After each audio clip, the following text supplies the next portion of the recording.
it's Pamela. Welcome to my channel. Today I'm continuing on with my Halloween themed vlogs, talking about a haunted house that I know very well, the one I live in. I didn't want to tell these stories inside this house. I wanted to go to another location because sometimes talking about it in the location of the haunting can drum up activity. I'm hoping that doesn't happen, and let's get on with it. In this video, it's a general introduction to certain things that have happened in the house. To give a bit of a background, I did move home. The thing with my old apartment, I needed to get out of that place, and fixing my teeth, spending so much money on that, it's easiest to live at home. So I am back in my childhood home, and part of the reason why I was nervous about moving back here was the fact that I'd be living with a lot of unseen roommates again.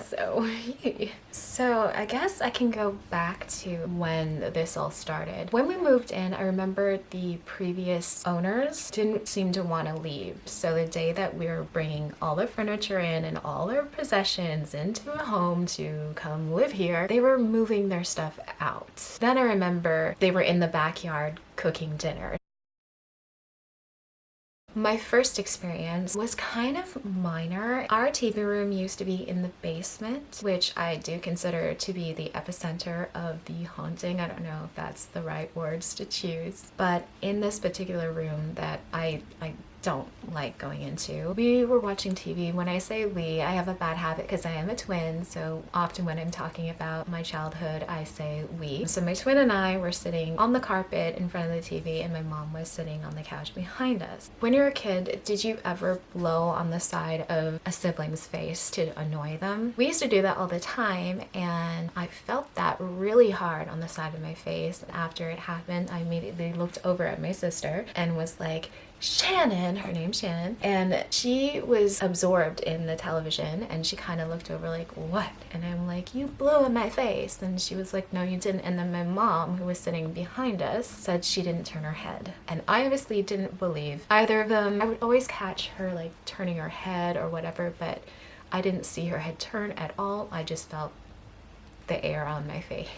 Soon after that, I noticed that it looked like when they were painting the eaves trough, some paint got on the brick wall, but it looks exactly like a face, which I find very weird because how do you smear paint and it looks exactly like a face? Maybe the previous owners did it, maybe there was a reason they didn't want to leave. If over the years I've felt the activity that I've had, they must have too. So I don't know, maybe they did something, or I don't know. Maybe they put the face on the wall, I don't know. Everywhere there is a general feeling that something is watching you. I always feel like maybe just around the corner something is looking at me, or there's certain areas that I feel not so good. The main area, as I said, is the basement, and I'm gonna go over some things that have happened there and no explanation. That's gonna be in a vlog dedicated to things that have happened in the basement. Another hot spot is an area in the main floor and upstairs hallway. I think it's like right on top of each other. When you walk through there, you feel a little buoyant. Well, I feel a little buoyant. The entire time living here, I would always, when I'm going upstairs, I wouldn't walk near the banister. I would walk against the wall because I would feel like something was gonna grab me or something standing right there staring at me. So I always felt like there was something in that area. And talking about the main floor, I feel the least amount of activity has happened there, but I do remember being a kid and having a friend come over to sleep over, and she was one of my friends who fully believed that the house is haunted too, and we actually made the mistake of giving the ghost a name, which I won't say the name, but we personified the ghost, so I feel like maybe we strengthened it a bit, and I don't recommend anyone out there giving your ghost a name. We had a sleepover, and I remember we were watching TV. I reached over and I switched the lamp off beside me, but then there was some confusion because there was also a lamp over the TV. We both couldn't remember if the light had been on. You know how you're not thinking and you're like, wait, was that on or was that off? Like, I pointed at it, the light went on. What are the odds that as soon as you point at something, it goes back on? And at this point, we were like, okay, no, we're not staying here. So we moved our sleepover to her house down the street. Another thing that happened downstairs, in the kitchen area, there's always bangs and stuff, but that's normal. 2 years ago, my mom was here alone and something came up behind her and tapped her on the shoulder. And I get goosebumps when I think about that. My hair is on end right now just thinking about that. Yeah, this is so freaky. Hey, camera, my face is over here. I don't know what I was focusing on. Moving up the stairs. One thing that happened a little while ago when I wasn't living at home, I was home for a holiday and I was in the bathroom washing my face or whatever, and I heard footsteps go do do do do do and stop at the door. Thinking it was my niece, I immediately opened the door to find nobody there. A couple of times I've also walked past a doorway and I don't know if my mind is playing tricks on me or whatever, but I saw it a few times and it looked like the hem of a skirt walking away from me. And there was one time I was brushing my teeth in the bathroom and I looked out the doorway and it looked like there was a hem of a skirt and it moved away after I looked at it. When I was a kid, I saw what it looked like an old man standing in my sister's bedroom. I got up at night to go ask her for something and it might have been in my head, but I swear it looked like a transparent old man walked past him, and then I realized what I had seen and I looked back like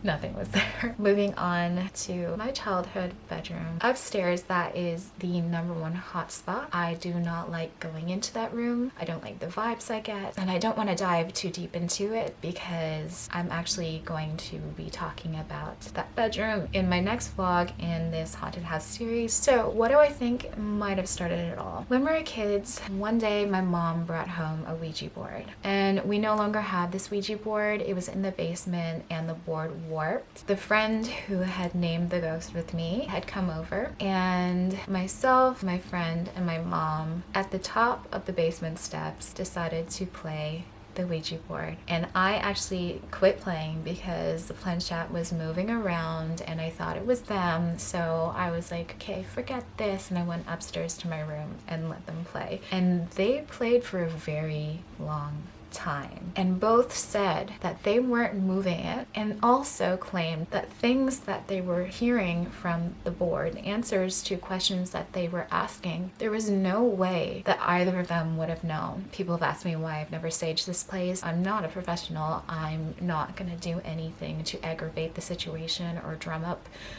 besides talking about to drum up activity. I'm not going to do anything myself because I don't really know what I'm doing. It's not my field of expertise, like, at all. So it's something I'm not going to touch. And I feel like where they played the Ouija board at the top of the steps is an area that I don't like going to. It weirds me out. I'm going to be telling a story in my vlog about the basement, about something that happened in that area that I have no explanation. So that area where they played, I don't like. And I feel maybe that's what started it all. But do I think that there's always been something here?